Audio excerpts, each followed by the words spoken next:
शिरडी जय साईं राम। माँ, बहुत भूख लगी है माँ। कुछ खाने को मिल सकता है क्या? माँ। माँ, लगता है बाहर कोई भिखारी आया है। मैं उसे जाने के लिए कहकर आता हूँ। अरे तू क्यों जाएगा बाहर? वो भूतनी है ना। अरे उसे बुलाना बाहर, इसे भगाने के लिए बोल। ठीक है। लीला, लीला।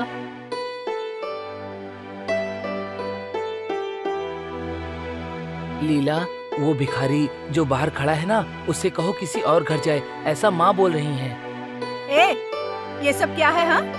रोटी है सासू माँ, भिक्षुक को देने जा रही हूँ, उसे बहुत भूख लगी है। अरे अरे अरे, तू तो मेरे घर का सत्यानाश कर देगी। इतनी रोटी और इतनी सारी सब्जी। अरे इस घर को तूने धर्मशाला समझ लिया है क्या? कुलक्षणी कहीं की। रख यहीं पर।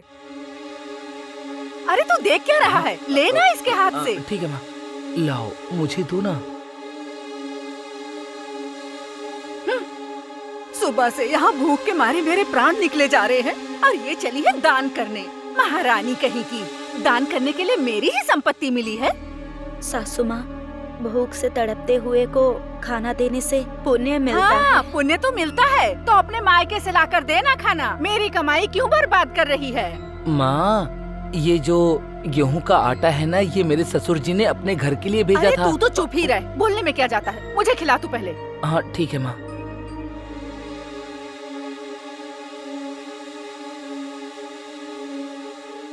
माँ, जो पेट भरने तक खाना खाते हैं उन्हें क्या कहते हैं? क्या कहते हैं? उन्हें भूत कहते हैं। ओहो, इसका मतलब मेरी माँ भूत है। मुंह बंद कर अपना।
क्या हुआ? कोई संदेह है? संदेह मत रखो, पूछो। बाबा, मैं धनवान बनूंगा? इस द्वारका माई में कोई रहस्य नहीं है। ऊंचे आवाज में पूछो। भले ही समस्या तुम्हारी हो, लेकिन समाधान सभी के हित में हो सकता है। मैं धनवान बनूंगा कि नहीं बनूंगा, यही तुम्हारी समस्या है। हाँ बाबा। एक दिन तुम धनवान जरूर बनोगे। हाँ ना बाबा, मेरी कुंडली में भी लिखा है कि मैं बहुत बड़ा धनवान बनूंगा। जब कुंडली में लिखा है तो मुझसे क्यों पूछा? कुंडली पर विश्वास नहीं है क्या? है, लेकिन कुंडली में लिखा है तो जरूर होगा, लेकिन कुंडली के भरोसे घर पर बैठे रहने से कुछ नहीं होगा। तुम जो कुछ भी करते हो उसमें अगर असाधारण मेहनत दिखाओगे तो तुम जरूर धनवान बन जाओगे। अगर तुम्हें धन पाना है तो उस लक्ष्मी देवी को भी अपने घर में बुलाकर उनकी पूजा अर्चना करनी होगी, तब तुम्हें माँ से वरदान मिलेगा। उस माँ को जब तुम अपने घर लाओगे और माँ को अपने पास रखोगे तो ऐसा करने से तुम्हारे पास बहुत कुछ आएगा। जो निरंतर श्रम करता है वही इस लोक में धनवान कहलाता है, ना कि वो जो सिर्फ धन पाने का सपना देखता है, उसे धन नहीं मिलता। जो श्रम करता है धन उसके पास स्वयं चल कर आता है, चाहे वो शारीरिक श्रम हो या मानसिक श्रम हो, कोई भी श्रम हो, कष्ट पाने के बाद ही उसे लाभ प्राप्त होता है। और सुनो, तुम अपनी कुंडली पर विश्वास रखो और अपने काम पर विश्वास दिखाओ। ठीक है बाबा, जय साईं राम। चलता हूँ। अल्लाह मालिक।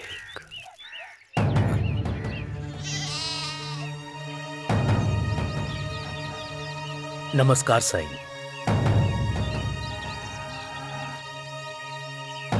आ जाओ।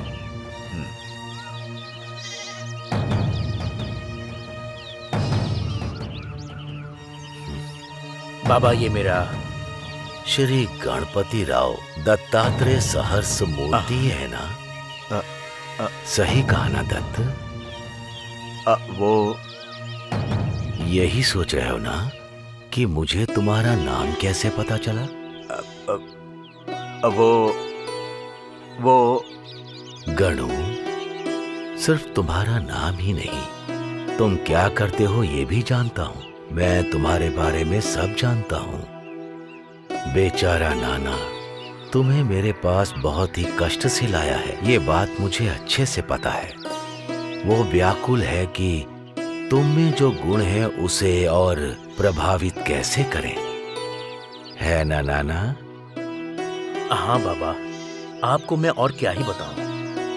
गणू, तुम में जो है उसे बाहर लाने के लिए असली दास को बाहर लाना होगा। नौकरी से तुम्हें मोह को त्यागना पड़ेगा। हाँ। कुछ ऐसे संदेह जो देखने मात्र से मिटते नहीं, तो क्या तुम्हारा संदेह मिटा है? हाँ, मिट गया बाबा,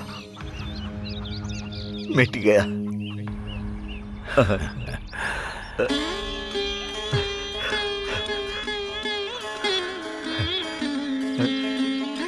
चलता हूँ बाबा।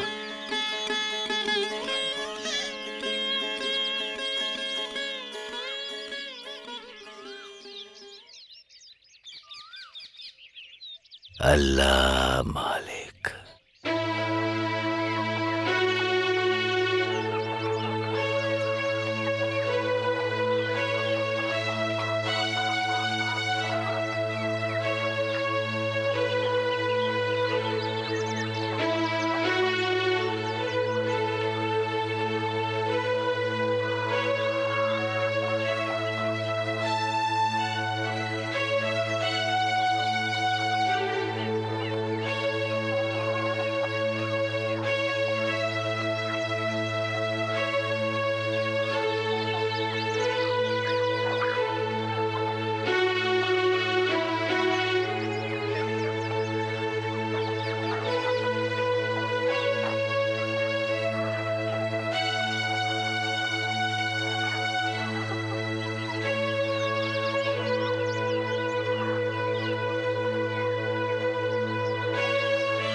मामा जी, क्या हुआ तात्या? तुम इतनी धूप में यहाँ क्यों आए? आपसे मिलने। मुझसे मिलने के लिए तुम द्वारका माई आ जाते। वहाँ भी गया था पर आप नहीं मिले, इसीलिए आपको ढूंढते हुए यहाँ तक आ गया। वो तो ठीक है मामा, लेकिन आपको जब कोई रोटी खाने के लिए देता है तो आप खाइए ना। आप अपना खाना इन पक्षियों को क्यों खिला रहे थे? उसमें बहुत सी बातें हैं, तुम्हें बताऊंगा तो तुम समझोगे नहीं। जहाँ तक समझ पाऊंगा वहाँ तक तो समझूंगा, बताइए ना मामा। अभी नहीं बताऊंगा, बाद में आराम से बताऊंगा। कुछ नहीं होगा, बताइए ना। हम जो खाना खाते हैं वो भगवान का स्वरूप है। अन्न भी भगवान है? हाँ। अगर अन्न भगवान है तो वो हमसे बात क्यों नहीं करता? अन्न बात नहीं करता, उस अन्न को प्रसाद के रूप में खाएंगे तो उससे मिलने वाली शक्ति से ही हम बात कर पाते अच्छा, हैं। तो हमें बात करने की शक्ति अन्न से ही मिलती है? हाँ, फिर तो अन्न भगवान है। इसीलिए उस अन्न को भगवान को अर्पित करने के बाद ही खाना चाहिए। तो फिर मामा भगवान को अर्पित किए बिना पक्षियों को क्यों दे रहे थे? पक्षियों में, जानवरों में भी भगवान होते हैं। क्या सच में? हाँ, सुबह होते ही अन्न को भगवान को अर्पित करके फिर अतिथियों को देकर उसके बाद खाना चाहिए। अतिथि मतलब? जो भी भूखा आता है वही हमारा अतिथि है। उन्हें दान में देने के बाद ही हमें ग्रहण करना चाहिए, तभी उस अन्न का फायदा होता है। तो फिर मामा ये पक्षी और जानवर भी अतिथि है क्या? हाँ तात्या, बेजुबान जानवरों की भूख को समझकर और उन्हें अन्न प्रदान करना और अतिथियों को प्रदान करना ये भगवान की सेवा है। अच्छा, तो हमें पहले सामने वाले को खिलाना चाहिए, उसके बाद खुद खाना चाहिए। हाँ, सिर्फ हम ही नहीं, इस लोक में जो भी हो उससे पहले सामने वाले को खिलाने के बाद ही भोजन करना चाहिए। उसे ही हम पुण्य कहते ऐसी हैं। बात है? हाँ, लेकिन मामा सबको अन्न खिलाने के बाद हमारे लिए नहीं बचा तो फिर? जितना है उतना ही देना होगा। और अगर हमारे भोजन करते समय कोई अतिथि नहीं मिला तब? क्यों नहीं मिलेंगे? अगर मन में देने का भाव हो तो सभी मिल जाते हैं। इन्हें देखो, मुझे नहीं मिले क्या? ओह, तो फिर किसी भूखे को खिलाने का मतलब अतिथि को ही खिलाना होता है ना मामा जी? जो बिना तिथि देख कर आते हैं उसे ही अतिथि कहते हैं। कुछ लोग मांगते हैं तो कुछ लोग चिल्लाते हैं। सिर्फ मांगना ही भूख नहीं, कभी कभार चिल्लाते हुए व्यक्ति को अवश्य भूख भी लगी होती है।